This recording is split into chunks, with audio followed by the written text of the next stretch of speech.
Bienvenue sur la chaîne consacrée à la radiesthésie étonnante. Après la loi des semblables ou la loi de résonance, la deuxième loi de la radiesthésie la plus importante, c'est la loi des témoins, qui découle d'ailleurs directement de la loi des semblables.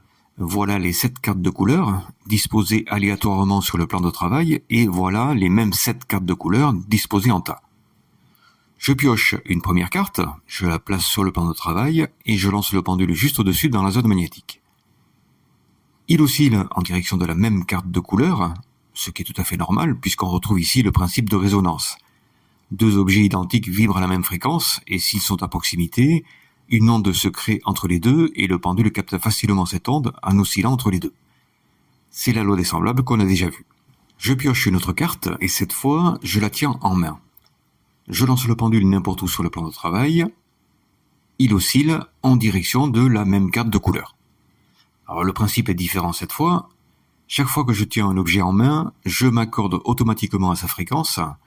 Et en fait, l'objet que je tiens en main est en contact avec mon éminence sténar, cette partie musculaire qui est à la base du pouce.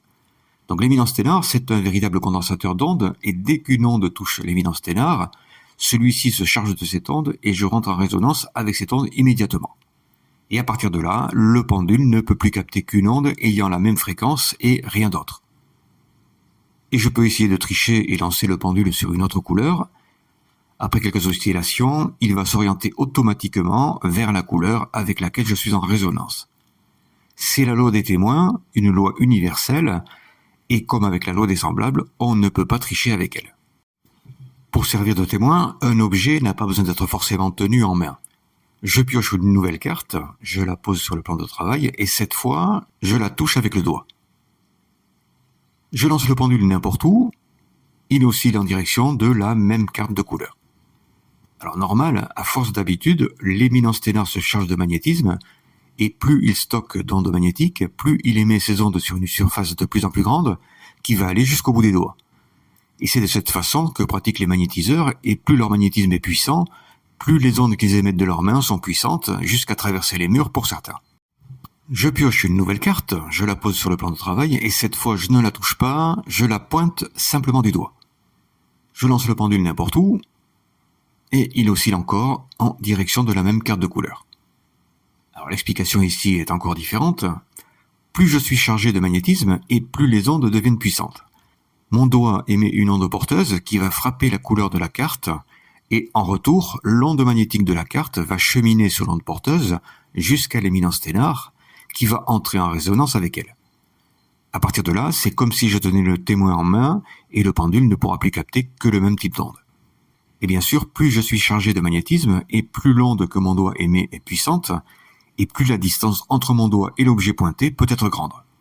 C'est de cette façon qu'en pointant le ciel, on peut déterminer la composition exacte de l'atmosphère terrestre et vérifier, pourquoi pas, si les éléments qui la composent sont naturels ou non. C'est d'ailleurs exactement ce principe qui agit lorsqu'on parle du fameux choc en retour que tous ceux qui pratiquent la sorcellerie redoutent le plus. Et pour en finir avec les doigts, il faut savoir que le majeur, celui dont on se sert pour faire un doigt d'honneur par exemple, est le doigt qui émet l'onde la plus puissante de tous les doigts. Je pioche une nouvelle carte, je la pose sur le plan de travail et cette fois je ne la touche pas, je ne la pointe pas du doigt, je ne fais que la regarder. Je lance le pendule n'importe où et il oscille encore en direction de la même carte de couleur. Comme les doigts, les yeux émettent des ondes porteuses, très puissantes d'ailleurs, et l'onde portée de la couleur chemine sur ces ondes qui vont ensuite se concentrer dans les éminences sténar. Et c'est sans doute pour cette raison que parfois on sent le regard des autres sur soi et qu'instinctivement on se retourne vers celui qui porte le regard. Cette fois, je ne pioche aucune carte et je ne vais faire qu'y penser, et pour cet exercice, je vais penser à la couleur indigo. Je lance le pendule n'importe où, il oscille encore, cette fois en direction de la carte indigo. Et en fait, les ondes du cerveau sont les ondes les plus puissantes qui existent, et c'est pour cette raison qu'il est indispensable de lâcher prise lorsqu'on travaille avec le pendule. La moindre pensée influence immédiatement tous nos travaux, et on a beau prendre toutes nos précautions, l'onde issue de la pensée est tellement puissante qu'elle va l'emporter sur toutes les autres. La preuve, si je pioche une nouvelle carte que je tiens en main, le pendule va osciller vers la carte de même couleur, mais si je repense à ma carte de couleur indigo, il va automatiquement changer de direction et osciller vers la carte indigo.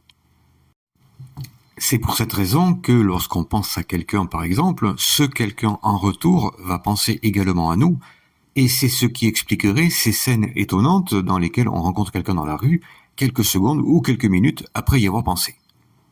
Toutes les méthodes qu'on vient de voir font appel à la loi des témoins, qui va nous servir pour la totalité de nos recherches en radiesthésie. Dans la prochaine vidéo, on va voir une nouvelle loi, la loi de rémanence, et cette loi qui est très simple à comprendre, est pourtant celle qui a donné le plus de cauchemars à tous les radiesthésistes. Merci d'avoir suivi cette vidéo et n'oubliez pas de vous abonner.